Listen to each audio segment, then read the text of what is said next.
I think we should really realize, maybe actually contemporaries have trouble realizing that, but we should realize that we're really living in a period of dramatic global transformation, to use the title of the book, which is similar but bigger. It is similar to the Industrial Revolution in the following sense. The Industrial Revolution created what is called the Great Divergence. West European countries and then North America afterwards, and finally Japan, became much richer. Big countries like India and China stagnated or even declined in the case of China. It created huge gap in incomes between these countries and in welfare of the people, and actually enabled also colonization and the spread of the Western countries around the world. When you look at today's situation with the rise of India and China, Indonesia, and so forth, you clearly had a reversal of that. You can just look at the numbers. I mean, there were some graphs there that you mentioned. You simply have these countries going back to the position relative to the West, which they had in 1750 or 1800, when they were not as far behind. So there is a clear reversal. What was bigger now is that simply there are more people involved in that than they were in 1750 or 1800. So I would say, to summarize, I would say geopolitically, it is as dramatic fact as the Industrial Revolution. In terms of the numbers of people, simply because the world has now 8.4 billion people, it involves more people.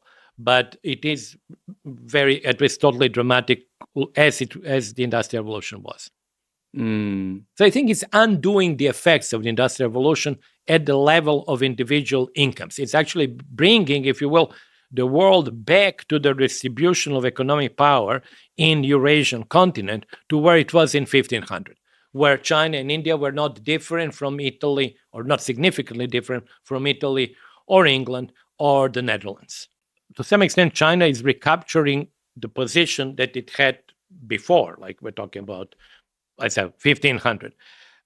It does not necessarily imply, nor it may not be even feasible, for the Chinese to do the same thing that, for example, the British did to China. Because when you mentioned that, of course, the British went with their ships into the inland waters of China, and they went all the way to the Spring Palace, and of course opened the ports and all of that. I don't see this happening now. I don't see China in the next 20 years or 30 or 50 years telling the Brits actually that they should import French cognac like the Brits asked them to import opium.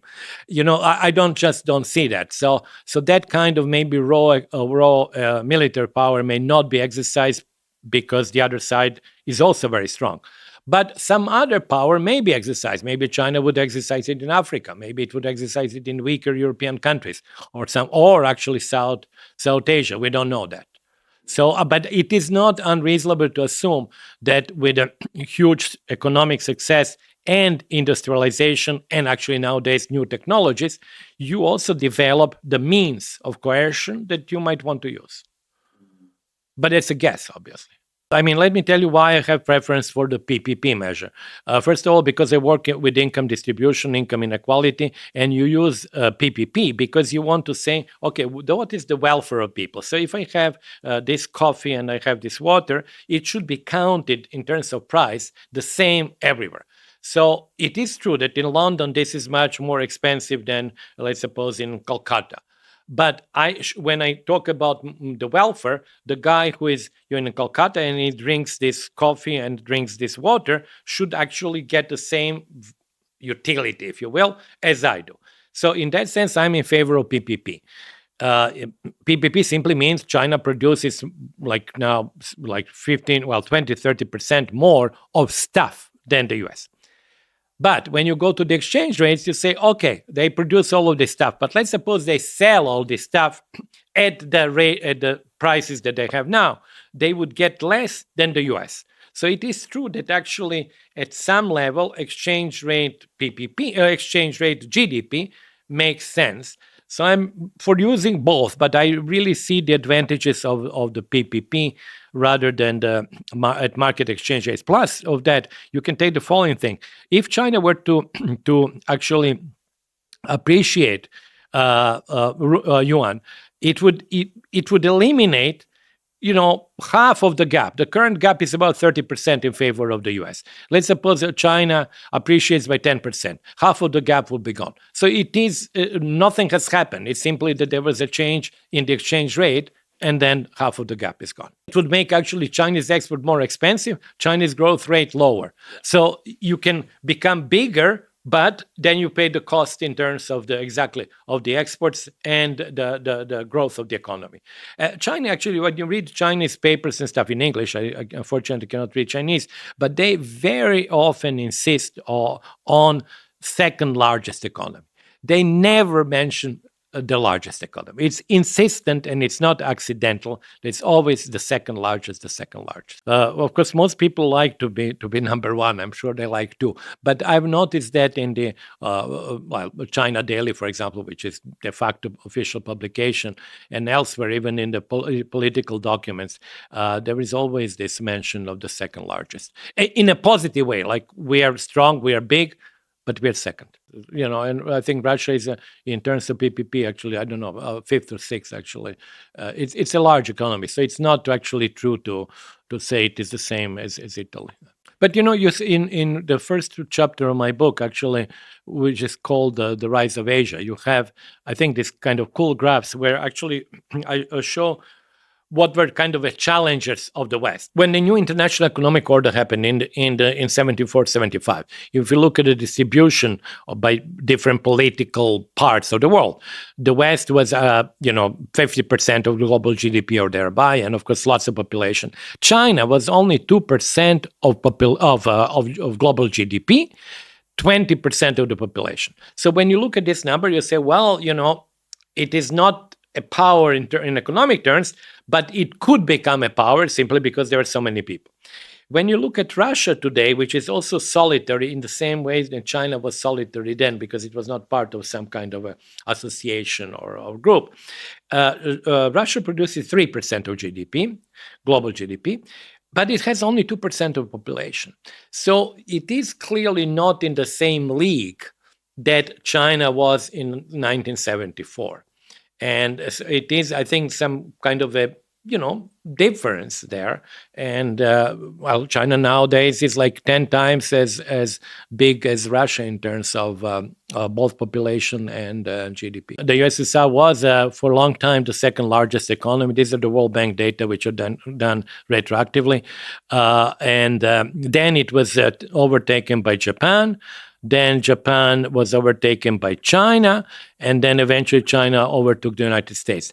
But it is interesting also that the China and US now represent almost 40% of global GDP. This is a lot, like for two countries really to have like almost, 40% of global GDP is a lot. I think it's lower than it used to be. And that's actually what I was discussing in part in chapter 3 about the elites in the West.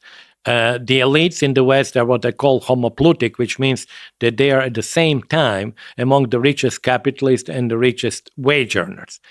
And on top of that, of course, they are people with credentials and so-called quote-unquote meritocratic view of the world. And in such a world, obviously, your kids, if they come from such family with all these advantages, are very likely to succeed, and social mobility will be less. So it is factually true that social mobility, if you look at the US, since 1980s, has declined, and actually it is consistent decline. So you have consistent increase in inequality, consistent decline in social mobility. But it doesn't mean that social mobility has stopped. I was actually thinking of the sort of numbers that look at social mobility regardless whether it is up or down. It simply measure the change in the position of the children compared to the parents. Yeah. So that could be both of them, But it's also true, if there is social mobility down, social mobility is an ordinal number. So if somebody goes from the 60th percentile to the 45th, which is downward mobility, well, somebody has to fill the 60th percentile. So somebody has to come there as well. Yeah.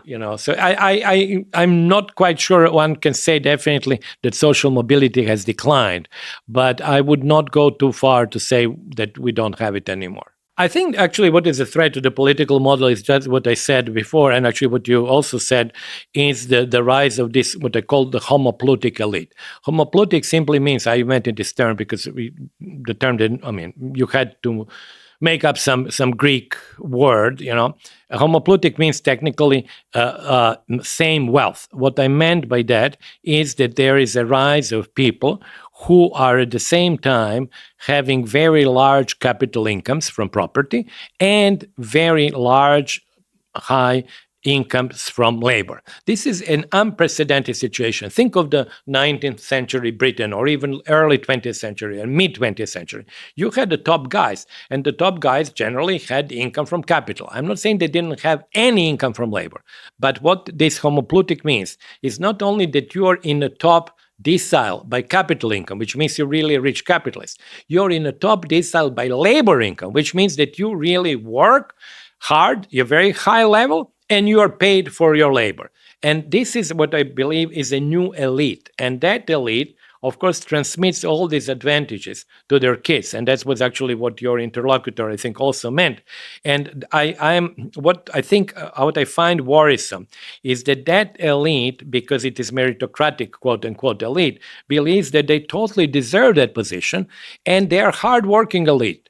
We have actually the data that show that people with higher wage per hour tend to work many more hours. So combine all of that I am rich capitalist, I am rich worker, I work very much, I feel that I deserve this position, I feel that I should give all these advantages to my children.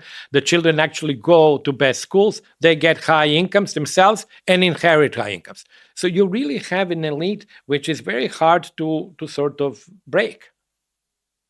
There was a cultural shift that you accept for some small groups, but you believe, first, you tend to underplay your wealth.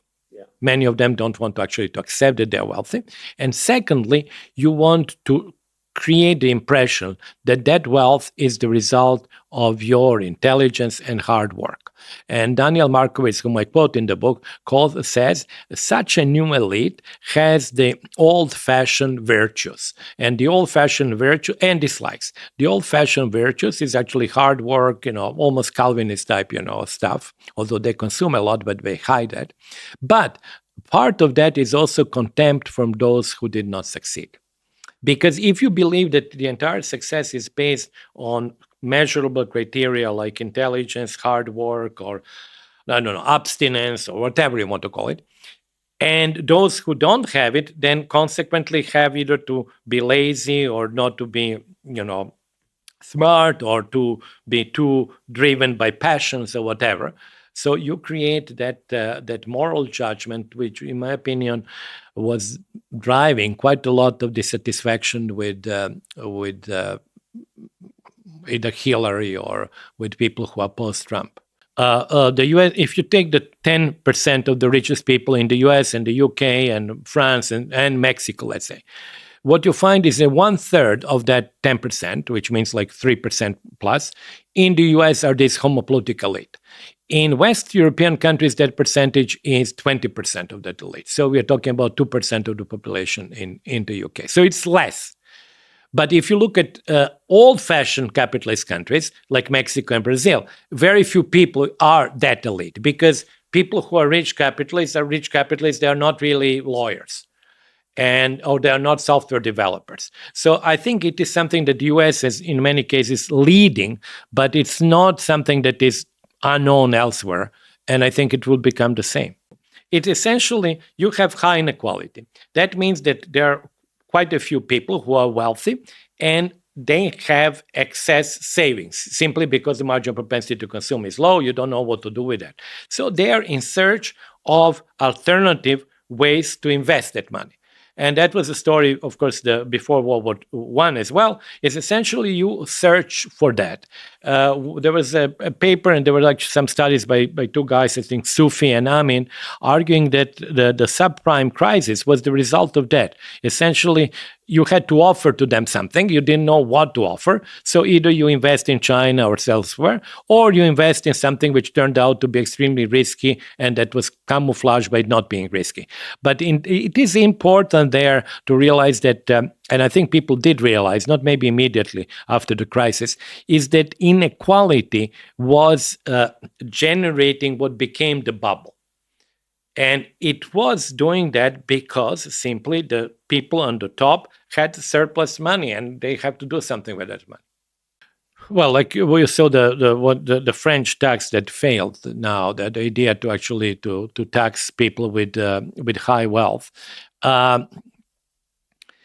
I don't know. They may be afraid that actually these high wealth people would leave the country or they would invest money elsewhere, that the money would not stay. I don't know. But I think the logic seems to me rather clear, and it is an old logic. We're going even to, actually, it was a British economist, John Hobson, who originally defined it. It was under-consumptionist. And many economists didn't like this idea of under-consumptionist.